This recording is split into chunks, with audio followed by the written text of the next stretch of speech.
Hello friends, good morning. Welcome back to my channel Shivani vlogs. আশা করছি সবাই ভালো আছো। তোমাদের ভালোবাসা এবং আশীর্বাদে আমিও খুব ভালো আছি। আর একটা নতুন ব্লগ নিয়ে তোমাদের সামনে চলে আসলাম।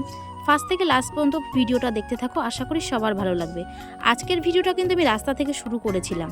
তো আমি যাচ্ছিলাম কিন্তু একটা জায়গায়, সেটা হচ্ছে চিকেন আনতে। আজকে ছিল রবিবার। তো রবিবারের দিন চিকেন খাবো না সেটা কি হয়? চিকেন মাটন দুটোই আমাদের বাড়ি চলে। তবে আজকে কিন্তু আমরা চিকেন আনতে গেছিলাম। আজকে যেহেতু সানডে, তার জন্য কিন্তু ভাইরা কাজে যায়নি, আজকে ওদের কাজ ছুটি। তাই আমি আবার দোকানে গেছিলাম চিকেন আনতে, আর মা গেছিল বাজারে। সপ্তাহে একটা দিন ছুটি থাকে ওদের, তাই জন্য ওদেরকে দিয়ে আর বাজার করালাম না। আমরা দুই মাইপো মিলেই সেই বাজারের কাজটা সেরে ফেললাম।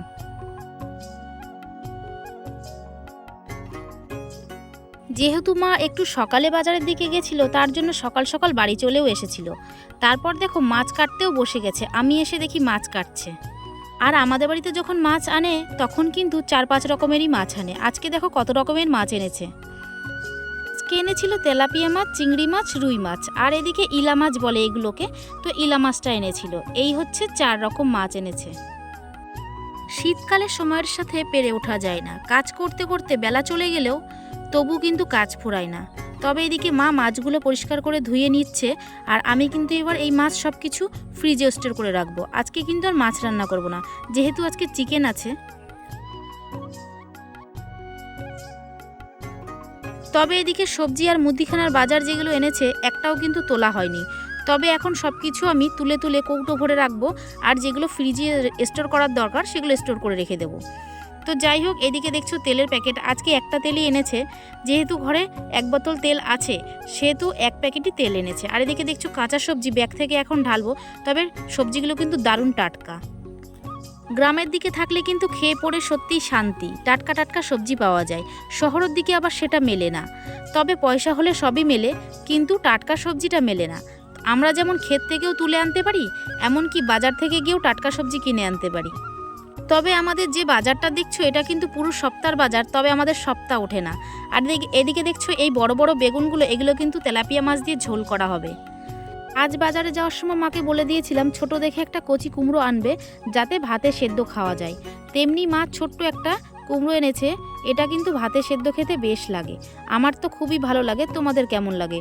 আর এই যে কাঁচা টমেটোগুলো দেখছো, এগুলো কিন্তু ছোট মাছ দিয়ে রান্না করলে দারুণ লাগে। তবে এটা আমরা চচ্চড়ি করে খাবো। আর এদিকে দেখছো ওলকপি। এখন হচ্ছে ওলকপি, ফুলকপি, বাঁধাকপির সময়। এইদিকে দেখো কতগুলো গাজর এনেছে। এগুলো কিন্তু আমি টিফিনের সময় ব্যবহার করি, সন্ধ্যাবেলায় যে টিফিনটা বানাই সেই সময়। আর এই যে ধনেপাতা এনেছে, এইগুলো কিন্তু দেশি ধনেপাতা। আর এগুলো কিন্তু তরকারিতে দিলে সেই গন্ধ বেরোয়, সেই টেস্ট হয়। ধনেপাতা যে কোনো তরকারির স্বাদই পাল্টে দেয়। আর এই যে সবজিগুলো সব কিছু এখন আমি গুছিয়ে রাখছি ক্যারেটে। আমি কিন্তু বেশিরভাগ ভিডিওতে এটাই বলি, আমার কিন্তু কেউ ক্যামেরাম্যান নেই। তবে আজকে ছিল। আর আমরা যারা ভিডিও করি একা একা, তাদের কিন্তু ভিডিও করতে এবং এডিট করতে অনেক কষ্ট হয়। তবে আজকে একজনকে দিয়ে ক্যামেরা ধরিয়েছিলাম, সে আমাকে কিন্তু ভিডিওটা করে দিয়েছিল। তবে সেটা আজকের জন্যই ইতি, আর কিন্তু নয়। তো যাই হোক, এইদিকে দেখছো কতখানি ছাল আর ঠ্যাং এনেছি। এগুলো কিন্তু আমার খেতে বেশ ভালো লাগে। আর এদিকে দেখছো এখানে 2 কিলো মতো চিকেন আছে। এগুলো এখন রান্না করা হবে। তবে এগুলো কিন্তু এখনও ধুয়ে পরিষ্কার করা হয়নি, সবে কিন্তু এনে ঢেলে রেখেছি। আর এদিকে দেখতে পাচ্ছ আমি কিন্তু ভাতটা বসিয়ে দিয়েছি, যেহেতু আজকে ভাইরা বাড়ি আছে, দুটোর মধ্যে ভাত দিতে হবে। আর এদিকে কড়াইটা বসিয়ে দিয়েছি। এদিকে কিন্তু আমি মাছের তেলটা আছে, এটা কিন্তু বেগুন দিয়ে ভাজা করব। তার জন্য আমি এদিকে পেঁয়াজ, কাঁচা লঙ্কা আর রসুন কুচিয়ে রেখেছি।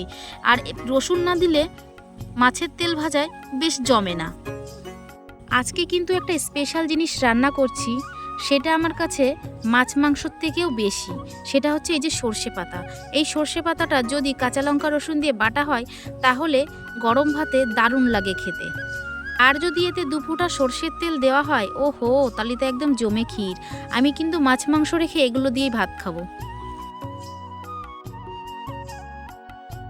এইদিকে দেখো বড় একটা কড়াই বসিয়ে দিয়েছি। এইটা কিন্তু একদম নতুন কড়াই। এই কড়াইতে কিন্তু আগে কোনোদিন রান্নাই করা হয়নি। যেহেতু আমাদের বাড়িতে অনেকগুলো কড়াই, কিন্তু মাঝারি সাইজের কড়াইটা নেই। সবথেকে বড় কড়াই আর ছোট কড়াই আছে। এই কড়াইটাতে প্রায় 4 কিলো মতো মাংস রান্না করা যায়। আজকে কিন্তু 2 কিলো মাংস রান্না করব বলে এই কড়াইটা ব্যবহার করছি। কিছুদিন আগে একটা ভিডিও আপলোড করেছিলাম, সেটা অনেক বড় কড়াইতে আমি চাউমিন বানিয়ে দেখেছিলাম। তো তার জন্য আমি ভাবলাম এত বড় কড়াই ব্যবহার না করে একটু ছোট কড়াই ব্যবহার করলেই ভালো হয়। তার জন্য আমি কিন্তু মাকে বলেছিলাম একটা কড়াই কিনে আনতে, আর মা কিন্তু সেই মতো একটা মাঝারি সাইজের কড়াই কিনে এনেছে। তো যাই হোক, এখানে মশলাটা কষাতে দিয়েছি। আর আজকে কিন্তু দই চিকেন রান্না করব। দই চিকেন রান্না করার জন্য আমি কিন্তু মশলাটা আগে মাখিয়ে রাখিনি, ম্যারিনেট করে রাখিনি আর কি। আজকে কিন্তু মশলার মধ্যেই দইটা দিয়ে ভালো করে বেশ কষিয়ে নেব।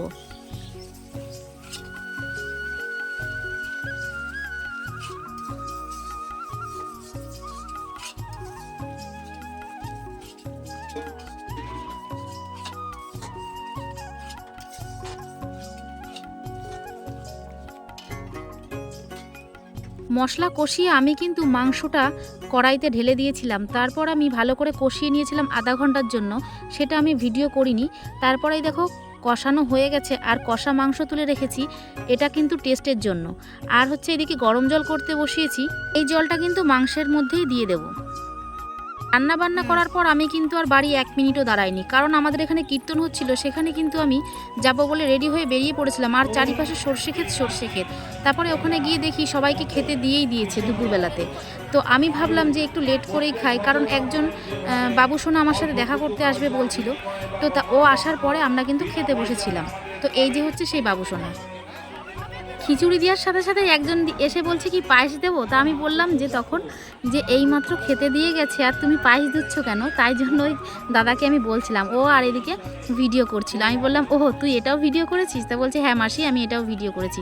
তারপরে খাওয়া দাওয়া এখানে দেখো সব হয়ে গেছিলো, কিন্তু বাড়িতে নেওয়ার জন্য প্রসাদ দিচ্ছিল না, তার জন্য আমরা অনেকক্ষণ লেট করছিলাম। আর খাওয়ার পরে দেখো এখানে কিন্তু মিষ্টান্ন দিয়েছিল। আজকের মতো ভিডিওটা এই পর্যন্তই। দেখা হচ্ছে নেক্সট ভিডিওতে। সবাই ভালো থেকো, সুস্থ থেকো। আর আমার চ্যানেলে যারা নতুন আছো চ্যানেলটাকে সাবস্ক্রাইব করে পাশে থেকো। দেখা হচ্ছে নেক্সট ভিডিওতে। টাটা।